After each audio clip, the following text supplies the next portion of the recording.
అందరూ చెప్పండి sir sir hello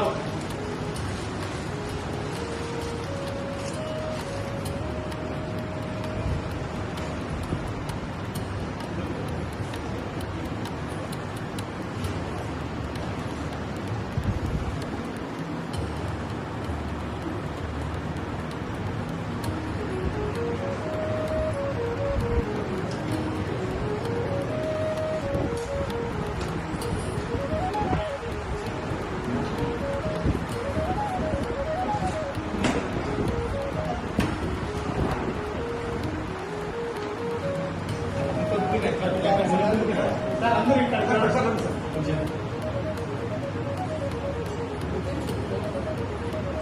sir ఇవ్వండి సార్ రెడీ సార్ అలాగే సార్ అలాగే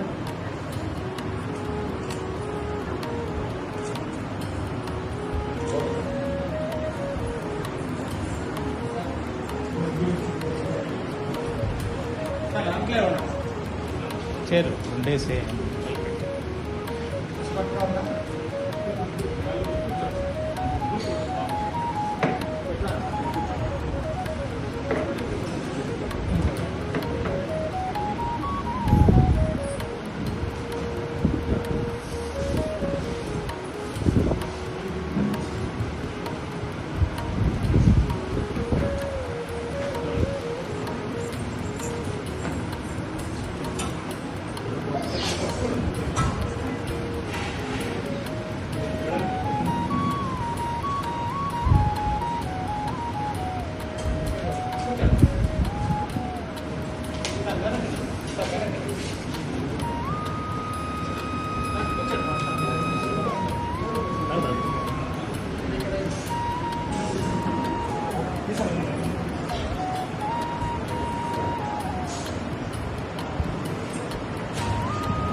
ఈరోజు మన మార్గదర్శకులు శ్రీనివాసాచారి గారి యొక్క వర్ధంతి. ఆయనకి మనము శ్రద్ధాంజలి ఘటిస్తున్నాం.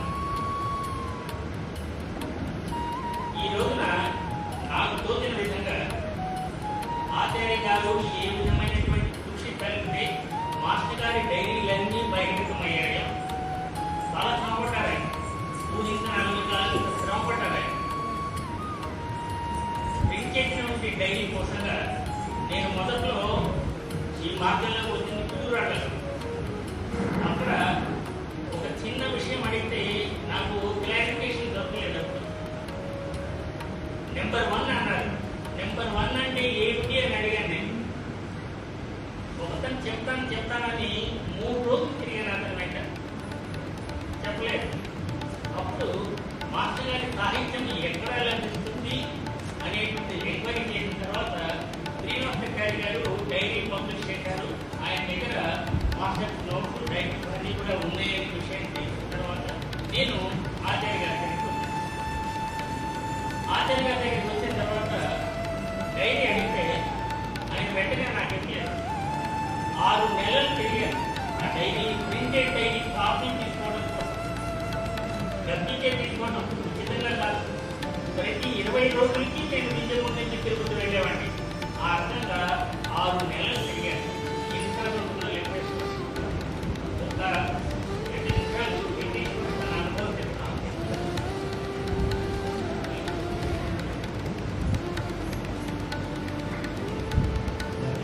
నమస్కారాలు. మాస్టర్ గారు ఇచ్చిన భాగ్యమే అనుకుంటున్నాను. అన్నీ ఎందుకు చూస్ చేసుకున్నారో నాకైతే తెలియలేదు.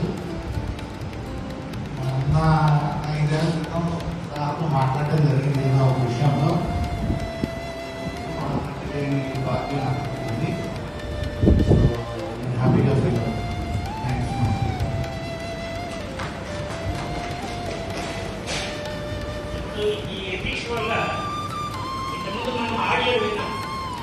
ఆచార్య గారిని మీడియంస్ యొక్క ఆడియో ఆ బ్యాక్గ్రౌండ్ నాయిస్ అంతా కూడా ఇతని కృషి వల్లే క్లీన్గా రావడం జరిగింది. ఏ విధమైనటువంటి నెక్స్పెక్ట్ లేకుండా వాటిని నెక్స్పెక్ట్ చేయడం జరిగింది. అందువల్ల ఇంతకాలము బహిరంగతం కాకుండా ఉండిపోయినటువంటి మాస్టర్ గారి లిటరేచర్ ఒక్కొక్కటి మనకి అందుబాటులోకి వస్తుంది. ఒరిజినల్ మ్యానుస్క్రిప్ట్ చాలా మంది మనలో మాస్టర్ యొక్క చేసి రాక మనము వచ్చేటువంటి భాగం పేపర్ మీద వచ్చేటువంటి భాగం మనకి కాగలేదు. ఇంతవరకు కూడా మాస్టర్ గారి డైరీలు కూడా పుస్తక రూపంలో రావడం, అందరికీ అందుబాటులో రావడం జరగలేదు. అయితే వీటిలో ప్రతి పేజీ ఉంటుంది కాబట్టి కోర్స్ నేమ్స్ అన్నీ ఉంటాయి. మాస్టర్ గారి డైరీలో 24 వాల్యూమ్స్లో ఏమేమైతే రాశారో ఆ ప్రతి పేజీలో ఉండే విషయాలన్నీ కూడా సమగ్రంగా ఉంటాయి. అయితే మనం ఎవరు కూడా ఆ కోర్స్ నేమ్ చేయి ప్రారంభ చేయం. ఆ విషయం కూడా ముందు మాటలో రాయడం జరిగింది. దయచేసి ఎవరు కూడా ఈ కోర్స్ నేమ్ ప్రాక్టీస్ చేయండి. ఆ ఒరిజినల్ కాపీ అనేది మనం ఉంటుంది. దాంట్లో అవసరమైనంత మీరు మనం ఉపయోగించుకోవాలనేది మా అభిలాష. మిత్రమండలి వరే మన కోరిక. హలో, మాస్టర్ గారికి నమస్కారం. అందరికీ నమస్కారం. మాస్టర్ గారితో నేను శ్రీనివాస్ గారితో నేను ఉద్యోగ మాస్టర్నే. కానీ ఆయనతో ఆయన అభిమానం కానీ ఆయనతో అనుబంధం కానీ చెప్పేటంత లేదు.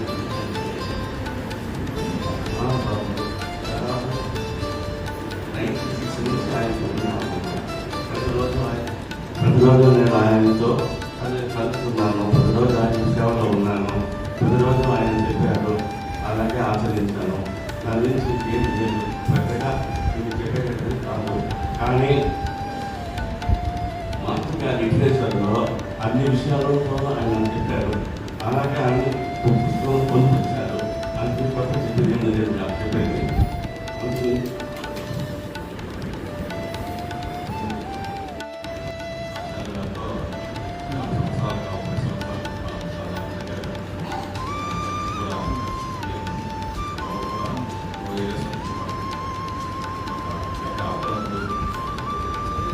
అప్పుడప్పుడు ఆయన కలుపు ఆంగ్లేషన్ ఎప్పుడు వస్తూ ఉండేవాళ్ళము.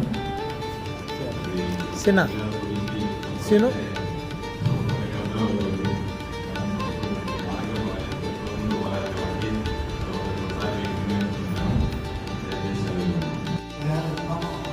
మాట్లాడడం జరిగింది ఒక విషయంలో.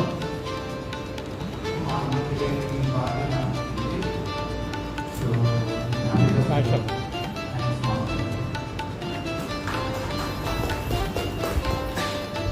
ఇప్పుడు ఈ ఎడిషన్ వల్ల ఇంతకుముందు మనం ఆడియోలు విన్నాం.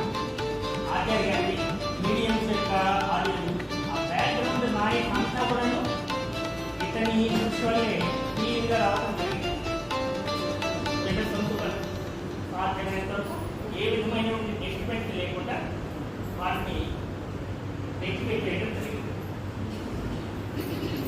అందువల్ల ఇంతకాలము బహిరంగతం కాకుండా ట్రీట్మెంట్ అని తీసుకెళ్ళడం ఇదంతా జరుగుతూ ఉంటుంది.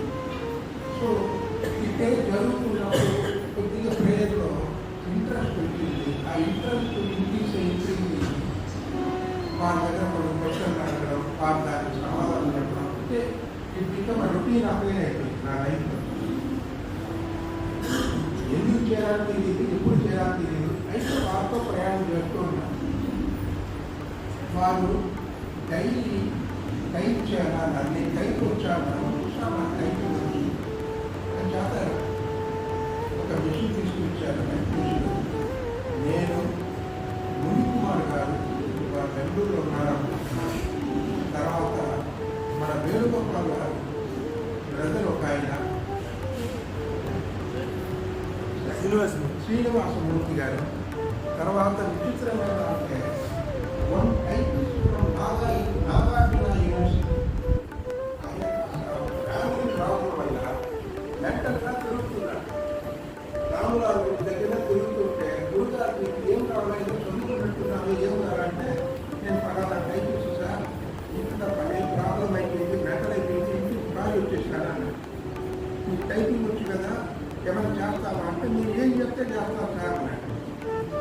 దానికి అప్పుడు పిఎస్ఆర్ శర్మ గారి దగ్గరికి పుస్తకం తీసుకొచ్చారండి. ఆ పుస్తకం చూస్తే టైప్ చేశాం, కాపీ చేశాం. ఇన్ఫాక్ట్ తెల్ల కాగితంలో కాపీ చేస్తే దాన్ని ఆ కాలంలో జెరాక్స్ చేసుకొని మళ్ళీ ఫోటో జెరాక్స్ చేసుకొని ప్రింట్ చేశారు. అదే పెద్ద డైరీ. దాంట్లో సీతారామను మాస్టర్ గారు రాసుకున్నారు. చూశాను మాస్టర్ గారు హ్యాండ్ రైటింగ్ సీతారామను.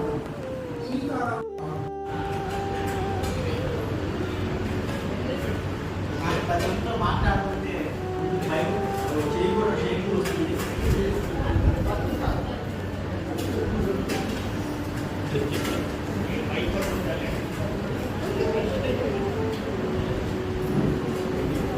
గోపాలాచార్య గారు చెప్పిన పద్యాల్లో ఇది జస్ట్ ఒకసారి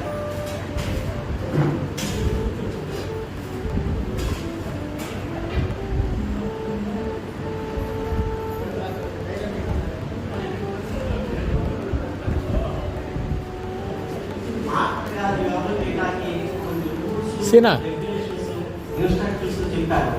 అవన్నీ పాటిస్తూ యోగం చేసుకోవాలని నా ఆశ. వాటిలో మహాత్మా లెటర్స్లో మాట చెప్తాను. There is no wordings except truth, there is no wicked deeds to think or to deal with your dream notions అంటారు. అంటే మనం కనుక నోరు తెలిసి మాట్లాడితే సత్యం తప్ప అన్నిదా పరకపోవడం. అలాగే చెడు తలంపులు రాకూడదు సరిగ్గా కదా, స్వప్నంలో కూడా చెడు తలంపులు రాకూడదు అంటారు. అంత పవిత్రంగా ఉండాలి అంటారు. ఎంత పవిత్రంగా ఉండాలి అంటే wash your feet in the blood of your heart అంటారు. హృదయంలోని రక్తంతో పాదాలు శుభ్రం చేసుకుంటే ఎంత పవిత్రంగా ఉంటామో అంత పవిత్రంగా ఉండాలి అని చెప్తారు. ఇంకా గురుదేవులైతే రామాయణంలో శ్రీరాముడికి ఎంత పవిత్రమైన శీలాన్ని ప్రతిపాదించారో అంత పవిత్రంగా ఉండాలి అని చెప్తారు. ఇవన్నీ చదివిన తర్వాత అంత పవిత్రంగా నేను ఉన్నానా అనుకుంటే ఆన్సర్ లోపల నుంచి నో అని వస్తుంది. ముందు నన్ను నేను పర్ఫెక్ట్ చేసుకున్న తర్వాత అప్పుడు ఏదైనా చెప్పాలని నా ఆశ. అప్పటిదాకా చెప్పే అర్హత లేదు అని నా మీద నాకు అభిప్రాయం. నమస్కారం. మనం చేయగలిగింది ఏమీ లేదు. మన విన్నపాన్ని మాస్టర్ గారికి విన్నవించడం, ఆత్మలకు వాళ్ళ ప్రతిదీ పగలిపోవాలి, వాళ్ళు బాగుండాలి అనేది మనం మాస్టర్ గారికి విన్నవిస్తే ఆయన మనం చేయగలిగింది ఏమీ లేదు, మనం చేసేది ఏమీ లేదు.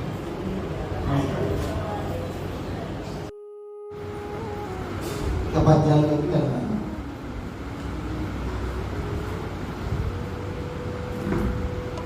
తప్పు పద్యాలు ఉన్నాయనుకున్నారు కానీ ఇంచుమించుగా ఉంటాయి.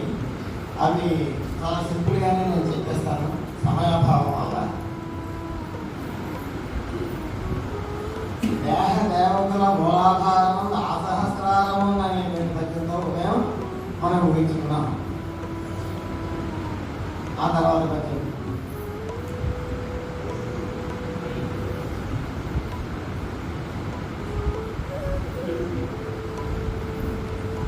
ఇతరులను అవమానించెడు మతిమాన్పుని, పరుల చెడ్డ మాటలు సైతం ధృతుకూర్పుని, సంతోషామృత సమిడికుని నా స్వామి అని వేడుకున్నారు ప్రభాకర్ శాస్త్రి గారు. ఎవరిని ఉద్దేశించి? మాస్టర్ని ఉద్దేశించే. ఆయన ఉద్దేశం కానీ అభిప్రాయం కానీ జీవితం కానీ ఏదైనా సరే మాస్టర్ కాబట్టి ఆయన ఉద్దేశించి సేవ తీర్చమన్నారు. సేవ చేయడం ఎవరికి అవసరం? అలసిపోయినటువంటి వాళ్ళకి అవసరం. అవసరం ఆయనకి ఎలా వచ్చింది అంటే చేసే ప్రయత్నాలు. అందరూ ఏ ప్రయత్నాలు అయితే చేయరో ఆ ప్రయత్నాలు చేయడానికి తగినటువంటి అవకాశం ఇవ్వమని చెప్పేసి ప్రార్థిస్తున్నారు. అందులో మొట్టమొదటిది చాలా గట్టిది అయినటువంటిది ఏంటి? ఇతరులను అవమానించేది మతి మానుకుని. అంటే పై వాళ్ళెవరిని కూడా ఇతరులెవరిని కూడా అవమానం చేసేటువంటి బుద్ధి. వాడు బుద్ధిహీనుడైనా సరే సిద్ధిహీనుడైనా సరే ఏ మార్గంలో ఉన్నా సరే ఎలా ఉన్నా సరే వాడిని అవమానం చేసేటువంటి బుద్ధి లేకుండా చేయమని చెప్పేసి ఏకాత్మతా భావాన్ని ప్రసాదించమని చెప్పేసి వేడుకున్నారు. పరుల చెడ్డ మాటలు సైతం ధృతుకూర్పుని. ఇతరులు మంచి మాటలు చెబితేనే వినటువంటి ఈ రోజుల్లో చెడ్డ మాట్లాడితే ఊరుకునే వాళ్ళు మనకి చెడ్డ పెట్టి చెడ్డ మాటలాడి శాపనార్థాలు పెట్టినా సరే వాళ్ళ మాటలు సహించేటువంటి ధైర్యాన్ని మనం అడిగారు అక్కడ ధృతి గురుమే